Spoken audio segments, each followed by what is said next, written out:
Hello students, welcome to my channel. तो जैसा कि स्टूडेंट्स हमने आपके बीए थर्ड सेमेस्टर आधुनिक भारत का इतिहास जो सब्जेक्ट है आपका, उसकी क्लास मैंने शुरू कर दी है। और आपको देखिए, मैंने आपको पहले भी बता दिया था कि 1757 से लेकर 1950 ईस्वी तक का जो कुछ भी घटनाएं हुई हैं वो आपको अपने third semester history of modern India के अंतर्गत पढ़ना है। तो शुरुआत तो हम कर ही चुके हैं और आप जानते ही हैं, मैं आपको सब कुछ बताते आ रही हूँ एकदम सीरियल वाइज सब कुछ। तो उम्मीद करती हूँ कि आपको कहीं पर कंफ्यूजन नहीं हो रही होगी। और देखिए, आज का जो वीडियो है वो आपके आधुनिक भारत के इतिहास के क्रम में 5वीं वीडियो है। 4 वीडियो ऑलरेडी मैंने अपलोड कर दी है और एकदम सीक्वेंस में मैं आपको आपका सिलेबस पूरा कंप्लीट करवा रही हूँ। सिलेबस अभी तक आपने नहीं देखा है तो देख लीजिएगा, मैंने सिलेबस की वीडियो भी अपलोड कर दी हुई है। और उसके अलावा आपके बीए थर्ड सेमेस्टर में अदर जो भी सब्जेक्ट हैं, जैसे कि इंग्लिश लिटरेचर हो, सोशियोलॉजी हो, पॉलिटिकल साइंस हो, उसके अलावा एंशिएंट हिस्ट्री हो, फिर जियोग्राफी हो, सभी सब्जेक्ट की क्लास देख लीजिएगा, चैनल पे हो रही है। और मॉडल पेपर की वीडियोस भी लगातार आ रही हैं। और आधुनिक भारत के इतिहास का भी मैंने मॉडल पेपर अपलोड कर रखा है कि कैसे क्वेश्चन एग्जाम में आएंगे, तो आप देख लीजिएगा। चलिए देखिए, आज का वीडियो पार्ट 5 है। और आप शुरुआत की जो भी वीडियो है, 4 वीडियोस आप उनको देख लीजिएगा, क्योंकि एक एक क्रम में हम आगे बढ़ रहे हैं। तो इतिहास का आप शुरू से पढ़ेंगे तभी तो आप आगे का समझ पाएंगे कि अब क्या हुआ। पहले का सब कुछ पढ़ लीजिएगा। प्लेलिस्ट की लिंक आपको इसी वीडियो के डिस्क्रिप्शन बॉक्स में मिल जाएगी। अच्छा देखिए, आज का जो टॉपिक है वो है औपनिवेशिक काल में भू राजस्व प्रणाली। यानी कि ब्रिटिश शासन जब था हमारे भारत में, तो उस टाइम जो भू राजस्व प्रणाली थी, यानी कि भू राजस्व का मतलब होता है भूमि पर जैसे कि जो कर लगाया जाता है, जो किसान कृषि करते थे उस पर जो कर लगाया जाता था, उसकी प्रणाली या सिस्टम। तो देखिए, 3 प्रणाली आपके सिलेबस में है: अस्थाई बंदोबस्त, रैयतवाड़ी व्यवस्था एवं महालवाड़ी व्यवस्था। ये 3 बहुत ही महत्वपूर्ण प्रणालियां हैं भू राजस्व की, जो ब्रिटिश शासनकाल के समय लगाई गई थी और बहुत महत्वपूर्ण है आपके एग्जाम के दृष्टि से। और देखिए, आज की इस वीडियो में हम एकदम शुरुआत से लेकर पूरा पढ़ने वाले हैं। और आज की इस वीडियो में आपके अस्थाई बंदोबस्त, रैयतवाड़ी व्यवस्था एवं महालवाड़ी व्यवस्था से जो भी महत्वपूर्ण प्रश्न पूछे जाते हैं एग्जाम में, एक एक पॉइंट को आज की वीडियो में मैं बताने वाली हूँ। कोई भी पॉइंट ऐसा नहीं होगा जो छूटेगा, क्योंकि हर पॉइंट मैं आपको बताऊंगी और परीक्षा में सब वहीं से आपका पूछा जाएगा। तो कुछ भी आपका नहीं छूटेगा। परीक्षा की दृष्टि से सभी महत्वपूर्ण पॉइंट आज की वीडियो में मैं कवर करने वाली हूँ। तो शुरुआत से लेकर एंड तक वीडियो में बने रहिएगा, ताकि अपने सभी महत्वपूर्ण बिंदुओं को आप पढ़ सकें जो परीक्षा की दृष्टि से महत्वपूर्ण है। और देखिए, जिस भी यूनिवर्सिटी में ऑब्जेक्टिव टाइप पेपर आते हैं, तो उन्हीं स्टूडेंट से भी मैं बार बार कहती हूँ कि आप पूरी क्लास किया कीजिए, क्योंकि आप पूरा पढ़े रहेंगे तभी तो आप एमसीक्यू कर पाएंगे, ऑब्जेक्टिव्स कर पाएंगे। क्योंकि अब देखिए, जो भी यहाँ पे तिथियां आती हैं, जो भी चीज़ें आती हैं, तो वहाँ पे मैं बताती रहती हूँ, देखो ऑब्जेक्टिव्स में ऐसे पूछेगा, सब्जेक्टिव में ऐसे पूछेगा। तो सारा कुछ बताते हुए चलती हूँ। तो पूरी क्लास किया कीजिए हर सब्जेक्ट की। उसके अलावा मैं मॉडल पेपर तो अपलोड करती रहती हूँ, आप देख लिया करो। चलो देखो, सबसे पहले हम देखेंगे भू राजस्व व्यवस्था कि ब्रिटिश शासन काल में जो भू राजस्व व्यवस्था शुरू की गई वो कब से हुई, कब से अंग्रेजों का भू राजस्व पर अधिकार हो गया। चलो देखो, सबसे पहले देखिए, 1757 ईस्वी के प्लासी के युद्ध के बाद अंग्रेजों द्वारा भू राजस्व वसूल करना प्रारंभ किया गया। प्लासी के युद्ध से पहले अंग्रेजों का इस पर अधिकार नहीं था, वो भू राजस्व वसूल नहीं करते थे। लेकिन जब 1757 ईस्वी का प्लासी का युद्ध हुआ, उसके बाद अंग्रेजों की जो मजबूती है वो तेजी से बढ़ती गई और उनकी शक्ति भी बढ़ती गई।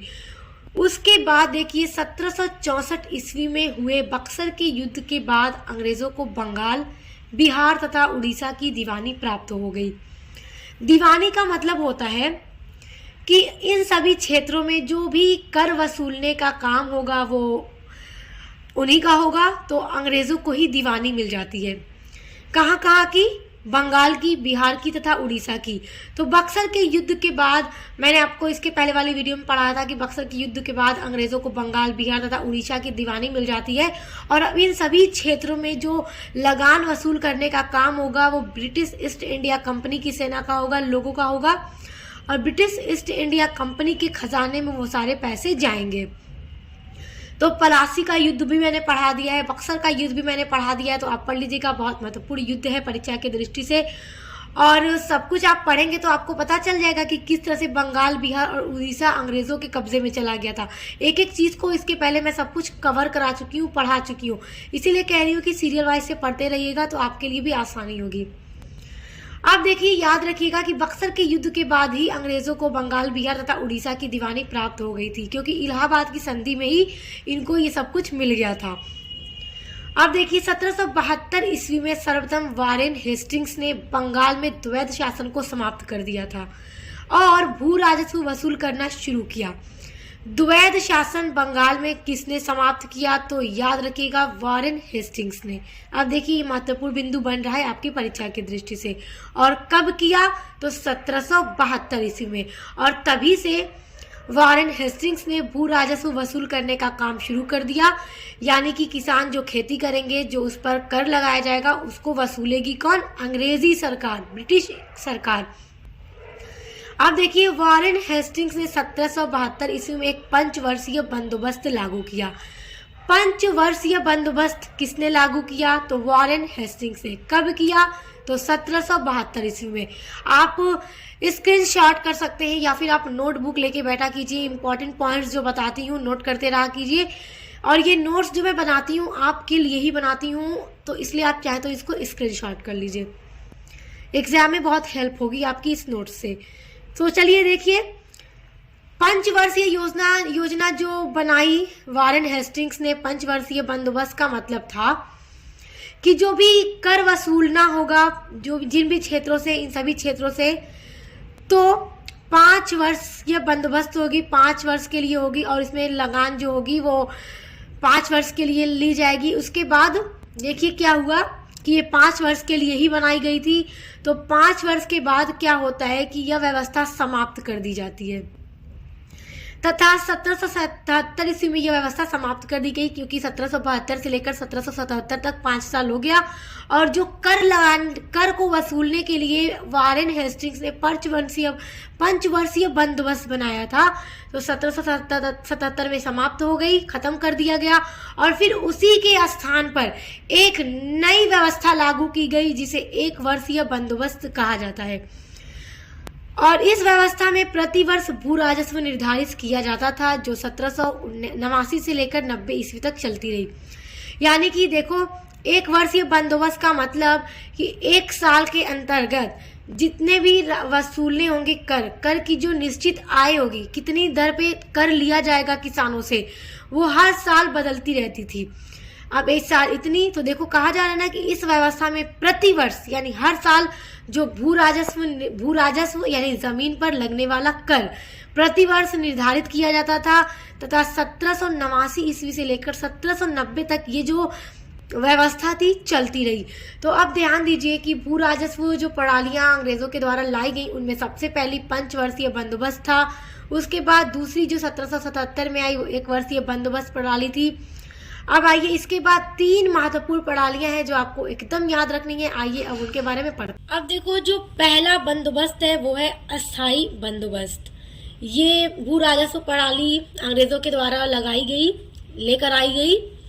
और अस्थाई बंदोबस्त इसलिए उन्होंने लागू किया कि एकदम फिक्स्ड, यानी कि परमानेंट सेटलमेंट, जो भू राजस्व की दर होगी वो एकदम फिक्स्ड होगी, परमानेंट होगी। क्योंकि अभी तक देखिए 5 वर्षीय बंदोबस्त में या 1 वर्षीय बंदोबस्त में ऐसा नहीं था। प्रतिवर्ष क्या होता था कि भू राजस्व जो थी वो निर्धारित की जाती थी, लेकिन अस्थाई बंदोबस्त में एकदम अस्थाई, यानी कि जो कर होगा वो एकदम अस्थाई होगा, उसी को लिया जाएगा अंग्रेजों के द्वारा। तो देखिए, अस्थाई बंदोबस्त का जनक जो था वो था लॉर्ड कॉर्नवालिस। तो याद रखिएगा, एक महत्वपूर्ण बिंदु आपका ये बन जाता है परीक्षा की दृष्टि से कि अस्थाई बंदोबस्त को किसने लागू किया, कौन लेकर आया था, या इसका जनक कौन था? तो लॉर्ड कॉर्नवालिस अस्थाई बंदोबस्त का जनक था। देखिए, 1793 ईस्वी में इसे लागू किया गया। तो याद रखिएगा, लॉर्ड कॉर्नवालिस के द्वारा अस्थाई बंदोबस्त को 1793 ईस्वी में लागू किया गया था। इस व्यवस्था को जमींदारी व्यवस्था भी कहा जाता है। अब देखो, अस्थाई बंदोबस्त को जमींदारी व्यवस्था भी कहा जाता है। जमींदारी व्यवस्था क्यों कहा जाता है आगे पढ़ेंगे, समझ में आएगा, ध्यान दीजिए। इस व्यवस्था में जो भू राजस्व निश्चित था और भविष्य में इसमें वृद्धि नहीं करने के लिए सहमति व्यक्त की गई थी कि फ्यूचर में कभी भी इस कर में वृद्धि नहीं की जाएगी।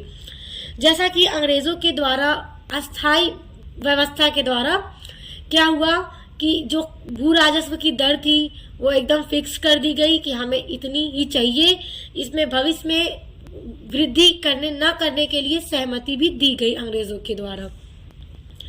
अब देखिए, अस्थायी बंदोबस्त में जमींदार को भूमि का स्वामी माना गया तथा संपत्ति के हस्तांतरण या बिक्री का अधिकार भी उसी के पास था।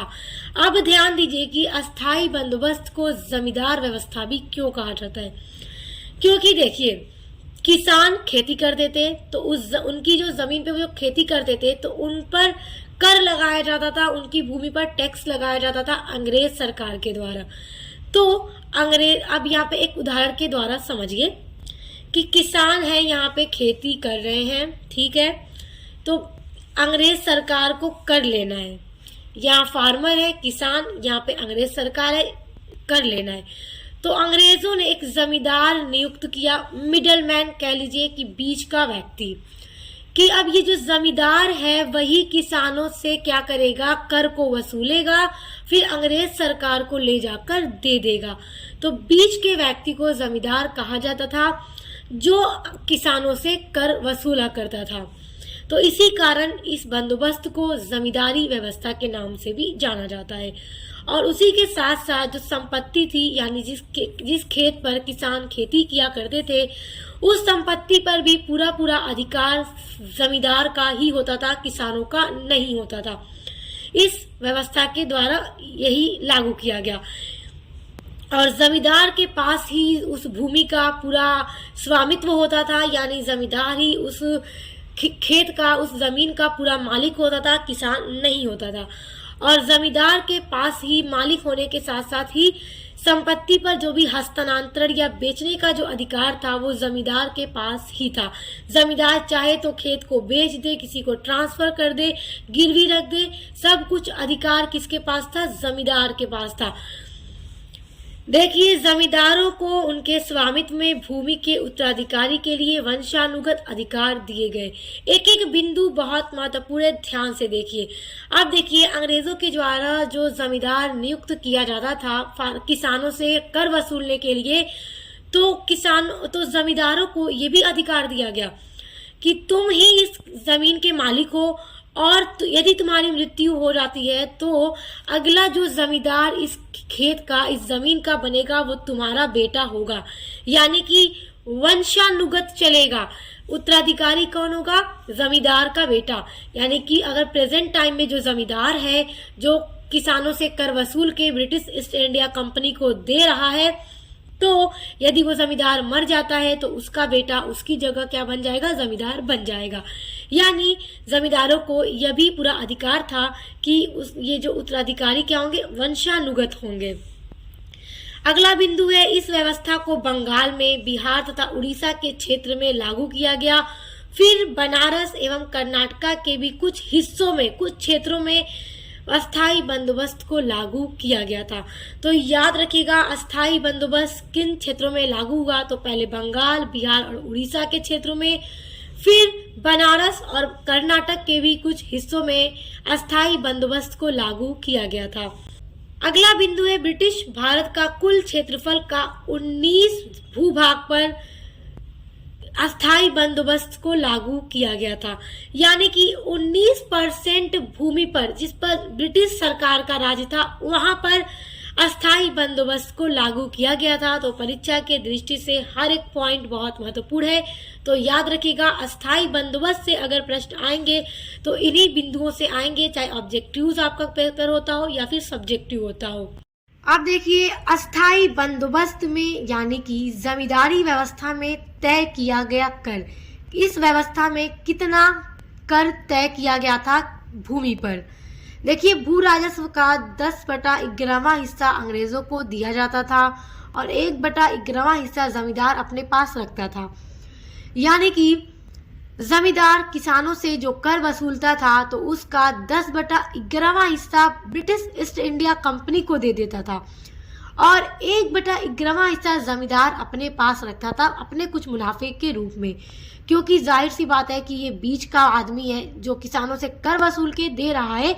तो इस व्यवस्था के द्वारा अंग्रेजों ने यही लागू किया था कि 10/11वां हिस्सा आप हमें देना और 1/11वां हिस्सा जमींदार तुम खुद अपने पास रख लेना। तो ये कुछ महत्वपूर्ण बिंदु हैं आपके अस्थायी बंदोबस्त के, जहां से प्रश्न आएंगे। आइए अब आगे बढ़ते हैं। दूसरा महत्वपूर्ण टॉपिक है अस्थायी बंदोबस्त का प्रभाव। अस्थायी बंदोबस्त के क्या क्या प्रभाव पड़े, क्या क्या इफेक्ट पड़े, आइए अब उसको समझते हैं। सबसे पहला प्रभाव हम देखेंगे कि किसानों पर अस्थायी बंदोबस्त का क्या प्रभाव पड़ा। तो देखिए कि किसानों पर आखिर क्या क्या प्रभाव पड़ा अस्थायी बंदोबस्त के लागू होने के बाद। पहला बिंदु है कि जमींदारों द्वारा किसानों का शोषण किया जाता था, क्योंकि जमींदार ही संपत्ति का पूरा मालिक होता था, पूरा मालिकाना अधिकार जमींदार के पास ही होता था। इसलिए जमींदार क्या करता था, किसानों का शोषण किया करता था। दूसरा बिंदु है जमींदार किसानों से तय की गई कर की सीमा से अधिक कर लेते थे और किसानों द्वारा न देने पर बंधुआ मजदूरी भी करवाते थे। अब देखिए ये भी बहुत महत्वपूर्ण बिंदु है। अब देखिए, अब जमींदारों के पास अधिकार था कि किसानों से कर लेंगे। तो अंग्रेजों ने कितनी तय की थी कर? अंग्रेजों ने कहा था कि 10/11वां हिस्सा हमें मिलेगा और 1/11वां हिस्सा जमींदार को। लेकिन जमींदार क्या करता था कि किसानों से अधिक कर वसूलता था। जितनी कर तय की गई थी उतना कर नहीं लेता था, ज्यादा कर वसूलता था और 10/11वां हिस्सा तो वो अंग्रेजों को दे देता था, मगर जो ज्यादा कर वसूलता था जमींदार वो खुद अपने पास रख लेता था। इसी कारण किसानों का बहुत शोषण होता था और यदि किसान कर नहीं देते थे तो जमींदार क्या करते थे कि किसानों से बंधुआ मजदूरी करवाते थे। बंधुआ मजदूरी का मतलब होता है कि किसानों से जमींदार ज्यादा से ज्यादा काम करवाते थे, जिसके बदले उनको मजदूरी नहीं देते थे। तो इस तरह देखिए किसानों पर जमींदार के द्वारा कितना शोषण किया जाता था। देखिए उसके बाद है कि जो किसान थे वो जमींदारों की दया के अधीन हो गए। जमीन का मालिकाना हक जमींदारों के पास ही था, इसलिए वो किसानों का शोषण करते थे। और देखो अब आगे कंपनी पर क्या प्रभाव पड़ा अस्थायी बंदोबस्त का, उसको समझिए। पहला बिंदु है कि इस व्यवस्था के द्वारा कंपनी को निश्चित आय मिल रही थी, क्योंकि कंपनी द्वारा कर एकदम फिक्स किया गया था कि इतना कर हमें हर हाल में चाहिए। तो जमींदार उतना कर वसूल कर किसानों कंपनी को दे देता था। तो कंपनी को तो एकदम निश्चित आय, फिक्स आय एकदम मिल रही थी। कुछ समय बाद खेती में वृद्धि हुई तो बाजार में कीमतें बढ़ी, तो कंपनी को उसका कोई फायदा नहीं हुआ, कोई लाभ नहीं हुआ। लाभ क्यों नहीं हुआ? देखो लाभ इसलिए नहीं हुआ कि कंपनी ने, ब्रिटिश ईस्ट इंडिया कंपनी ने कर को एकदम फिक्स किया था और भविष्य में कर में वृद्धि न करने के लिए सहमति भी व्यक्त की थी। तो जब खेती में बहुत तेजी से वृद्धि हुई आगे चलकर और बाजार में उनके रेट जब बढ़े तो उसका कंपनी को फायदा इसलिए नहीं हुआ कि कंपनी अब टैक्स नहीं बढ़ा सकती थी, जितना फिक्स कर दिया उतना ही उसको लेना था, क्योंकि राजस्व जो राशि थी वो अस्थायी रूप से तय की गई थी। तो यहाँ पर फायदा किसका होता था? फायदा होता था जमींदारों का, क्योंकि वो बढ़ती खेती को देख के, बढ़ते दाम को देखकर ज्यादा कर वसूलते और अपना फायदा होता था, यही जमींदारों का फायदा होता था और कंपनी को तो एकदम फिक्स ही राशि मिल रही। तीसरा प्रभाव है जमींदारों पर प्रभाव। अभी तक अस्थायी बंदोबस्त का हमने किसानों पर प्रभाव देखा, कंपनी पर क्या प्रभाव पड़ा उसको भी हमने देखा। अब हम देखेंगे कि जमींदारों पर अस्थायी बंदोबस्त का क्या प्रभाव पड़ा। देखिए इस व्यवस्था में अंग्रेजों का राजस्व निश्चित था, इसीलिए उन्हें भूमि से बढ़े हुए उत्पादन से लाभ हुआ, क्योंकि जब खेती में वृद्धि हुई, बाजार में मतलब रेट भी बढ़ा, तो अधिक उत्पादन से जमींदारों को फायदा इसलिए हुआ कि वो किसानों से ज्यादा कर ले लेते थे और कंपनी को तो एकदम राजस्व निश्चित चाहिए था, कंपनी उतना ही लेती थी जितना फिक्स किया था। तो ज्यादा मिलने वाला जो कर होता था वो जमींदारों को मिलता था, तो जमींदारों को इससे बहुत फायदा हुआ। दूसरा बिंदु है कि भुगतान विफलता के मामले में उनकी संपत्तियों को अंग्रेजों द्वारा जब्त कर लिया जाता था। देखो जमींदार से कहा गया अंग्रेजों के द्वारा कि किसान से कर वसूलना और इस डेट को कर हमें लाके देना। यानी कि हर महीने की अगर 30 तारीख को कंपनी ने कह दिया कि हमें कर चाहिए, तो अगर जमींदार उस डेट तक कर ले जाकर नहीं देगा, टैक्स जो भी कर था वो ले जाकर नहीं देगा, तो कंपनी द्वारा उस जमींदार को हटा दिया जाता था और उसकी संपत्तियों को भी जब्त कर लिया जाता था। तो अब आई होप आप बहुत अच्छे से समझ गए होंगे अस्थाई बंदोबस्त के बारे में और उसके किसानों पर, कंपनी पर और जमींदारों पर पड़ने वाले प्रभाव के बारे में। तो उम्मीद करती हूँ अब परीक्षा में आपका कहीं से भी प्रश्न आएगा तो आपको परेशानी नहीं होगी। आइए अब आगे पढ़ते हैं रैयतवाड़ी व्यवस्था को। अब देखिए, ब्रिटिश शासन काल में जो दूसरी व्यवस्था लागू की गई भू राजस्व की, वो है रैयतवाड़ी व्यवस्था। यहाँ से भी आपके एग्जाम में प्रश्न जरूर आएंगे क्योंकि ये सब कुछ आपके परीक्षा की दृष्टि से बहुत इंपॉर्टेंट है। अब देखिए, रैयतवाड़ी व्यवस्था को सबसे पहले किसने लाया, तो सुनिए, पहले आप थोड़ा सुनिए। यहाँ पर देखिए, सबसे पहले 1792 ईस्वी में कर्नल रीड के द्वारा इस व्यवस्था को दक्षिण भारत में 12 महल जिले में लागू किया गया था। तो याद रखिएगा, सबसे पहले किसके द्वारा, कर्नल रीड के द्वारा 1792 ईस्वी में। लेकिन फिर 1820 ईस्वी में मद्रास के तत्कालीन गवर्नर थॉमस मुनरो ने रैयतवाड़ी व्यवस्था को आरंभ किया। यानी कि सबसे पहले यदि रैयतवाड़ी व्यवस्था को किसी ने लेकर आया तो वो कौन था, वो कर्नल रीड थे, जिन्होंने 1792 में इस व्यवस्था को लेकर आए थे। लेकिन मद्रास के तत्कालीन गवर्नर जो थे उस टाइम, थॉमस मुनरो, उसने सन 1820 ईस्वी में रैयतवाड़ी व्यवस्था को विशेष रूप से प्रारंभ किया और उसको बढ़ावा दिया। यह व्यवस्था मद्रास प्रेसिडेंसी में, मुंबई की प्रेसिडेंसी में तथा असम के भी कुछ भागों में लागू की गई। देखिए, मद्रास भी बहुत बड़ी प्रेसिडेंसी थी, मुंबई भी बड़ी प्रेसिडेंसी थी, तो इन दोनों जगहों पर रैयतवाड़ी व्यवस्था को लागू किया गया।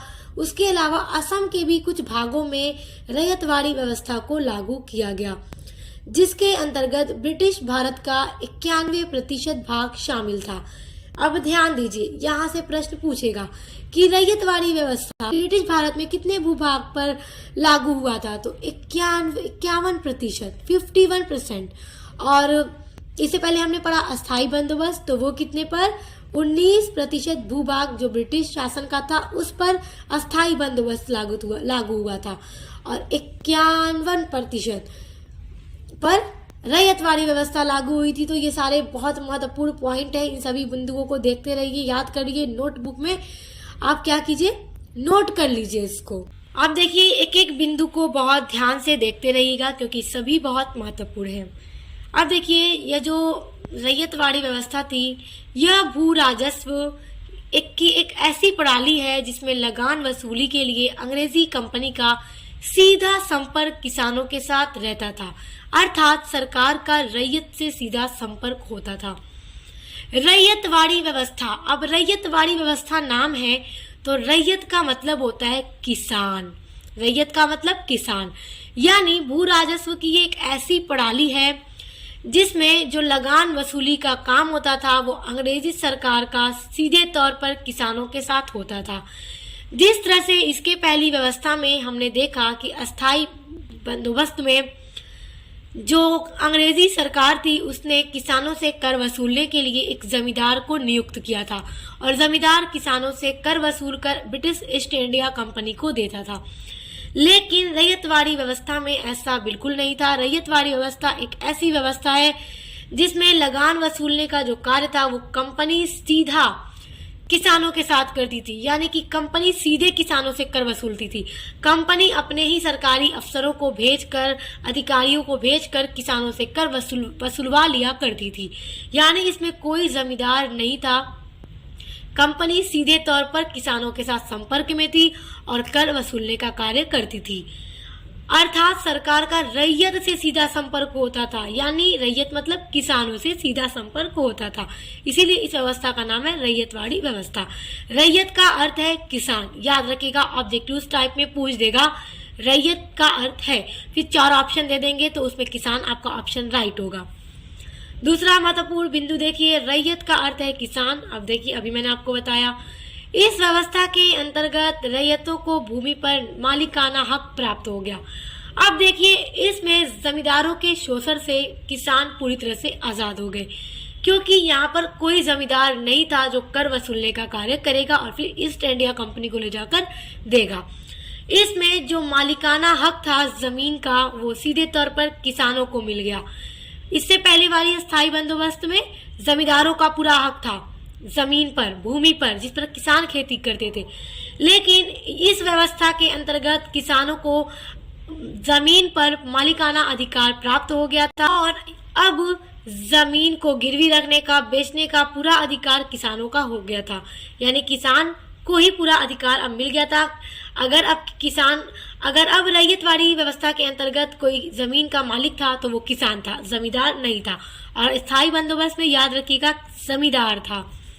ये सारे छोटे छोटे पॉइंट बहुत महत्वपूर्ण है परीक्षा की दृष्टि से, इसलिए एकदम याद रखिएगा। अब अगला पॉइंट देखिए, इस व्यवस्था में भू राजस्व की दरें अस्थायी नहीं थी, बल्कि उनमें उतार चढ़ाव होता रहता था। देखिए, इसमें भू राजस्व की जो दर थी वो एकदम अस्थायी नहीं थी। जिस तरह से अस्थायी बंदोबस्त में हमने देखा कि दर जो थी राजस्व की, कर की, एकदम फिक्स थी, उतनी ही ईस्ट इंडिया कंपनी लेती थी। मगर रैयतवाड़ी व्यवस्था में ऐसा नहीं था। जो भू राजस्व की दर थी उसमें उतार चढ़ाव होता रहता था, ज्यादा या कम भी होता रहता था। अगला बिंदु देखिए, इस व्यवस्था में भू राजस्व का निर्धारण उपज के आधार पर नहीं बल्कि भूमि की क्षेत्रफल के आधार पर किया गया। प्रश्न पूछ देगा कि ब्रिटिश शासन काल में कौन सी भू राजस्व प्रणाली है जिसके में उपज के आधार पर नहीं, क्षेत्रफल के आधार पर कर नियुक्त किया गया। तो याद रखिएगा, रैयतवाड़ी व्यवस्था में उपज के आधार पर नहीं, भूमि के क्षेत्रफल के आधार पर कर लिया जाता था। अगला बिंदु है, इस व्यवस्था में सरकार ने उपज के मूल्य का 33% से 50% भाग लेता था। यानी कि किसानों द्वारा जो उगाई गई फसल थी, उपज जो फसलें होती थी, उनका आधा पूरा सरकार, ब्रिटिश सरकार ले लेती थी। तो अब देखिए कितना ज्यादा कर होता था, आधा, यानी कि उपज का आधा भाग तो सरकार ले लेती थी। तो याद रखिएगा, पूरा 50% तक ले लिया करती थी टैक्स के रूप में। अगला बिंदु देखिए, रैयतवाड़ी व्यवस्था का प्रभाव। स्टूडेंट्स, रैयतवाड़ी व्यवस्था के बारे में अभी तक जितना कुछ पढ़ाया, एग्जाम में यही से प्रश्न पूछेगा, तो आपका कोई भी प्रश्न छूटना नहीं चाहिए। एकदम अच्छे से एक एक पॉइंट को आई होप आप समझ गए होंगे। तो यही से प्रश्न फंसेंगे आपके एग्जाम में, इसलिए इनको स्क्रीनशॉट कर लीजिए। एग्जाम में इस नोट से आपकी काफी हेल्प होगी। अब देखिए, रैयतवाड़ी व्यवस्था के लागू होने के बाद उसका क्या क्या प्रभाव पड़ा। अच्छा देखिए, पहला प्रभाव था कि किसानों को भूमि का मालिकाना अधिकार प्राप्त हो गया, क्योंकि जमींदार इसमें नहीं था जो कर वसूलेगा।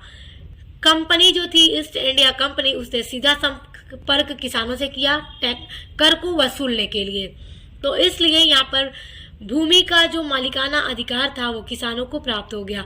यदि आपसे पेपर में रैयतवाड़ी व्यवस्था का प्रभाव पूछे तो आप इसको लिखिएगा, और यदि रैयतवाड़ी व्यवस्था की विशेषताएं पूछ दे तो भी आप इसको लिख दीजिएगा, क्योंकि इसकी विशेषता भी तो यही है कि इसमें जमींदार को मालिकाना अधिकार नहीं था, जमींदार तो था ही नहीं, किसानों को ही भूमि का मालिकाना अधिकार प्राप्त हुआ। दूसरा प्रभाव ये पड़ा कि इस व्यवस्था के अंतर्गत किसानों को बिचौलियों के शोषण से मुक्ति मिली। कहने का ये मतलब है कि जमींदार हुआ करते थे अस्थायी बंदोबस्त के अंतर्गत जो किसानों पर शोषण किया करते थे। तो रैयतवाड़ी व्यवस्था में किसानों को विचैलियों के शोषण से काफी मुक्ति मिली, यानी कि अब उन्हें मालिकाना अधिकार भूमि पर प्राप्त हो गया था। तीसरा प्रभाव ये पड़ा कि इस व्यवस्था के द्वारा ब्रिटिश सरकार व किसानों के बीच सीधा संबंध स्थापित हुआ और ब्रिटिश सरकार सीधे तौर पर किसानों से कर वसूलने का कार्य करती थी। तो यदि आपसे परीक्षा में रैयतवाड़ी व्यवस्था का प्रभाव पूछे या फिर रैयतवाड़ी व्यवस्था की विशेषताएं पूछे, आप इन्हीं बिंदुओं को लिखिएगा, क्योंकि इसकी विशेषताएं भी यही है। अब आइए देखिए रैयतवाड़ी व्यवस्था के दोष। परीक्षा में रैयतवाड़ी व्यवस्था के दोष भी पूछ देता है, तो अब इसको देखिए कि रैयतवाड़ी व्यवस्था के क्या क्या डिमेरिट थे, यानी क्या क्या दोष थे। पहला है, इस व्यवस्था में लगान की दर काफी अधिक थी। अभी हमने देखा कि 50% तक, यानी कि किसानों द्वारा आधा पूरा जो किसानों का आधा मुनाफा तो अंग्रेज ले लिया करते थे, यानी कि हम 50-50 कर देते थे। कई बार किसानों को उनके श्रम का लाभ भी नहीं मिल पाता था, अतः किसानों का बहुत शोषण हुआ, क्योंकि इतनी ज्यादा कर की दर थी कि किसानों को कभी कभार क्या होता था कि मुनाफा भी नहीं मिलता था अपने श्रम का। इस कारण किसानों का बहुत शोषण हुआ। तो ये भी एक तरह से रैयतवाड़ी व्यवस्था का दोष है। अब दूसरा बिंदु है, इस व्यवस्था से साहूकारों या सूदखोरों का जन्म हुआ। अब देखिए, रैयतवाड़ी व्यवस्था में आकर किसानों को जमींदारों के शोषण से मुक्ति तो मिल गई थी, लेकिन रैयतवाड़ी व्यवस्था में साहूकारों या सूदखोरों का भी जन्म हो गया। यानी रैयतवाड़ी व्यवस्था में किसानों को जमींदारों से तो आराम मिल गया कि अब जमींदार शोषण नहीं करते थे, लेकिन साहूकारों के द्वारा अब इनका शोषण किया जाने लगा। अब वो कैसे, समझिए।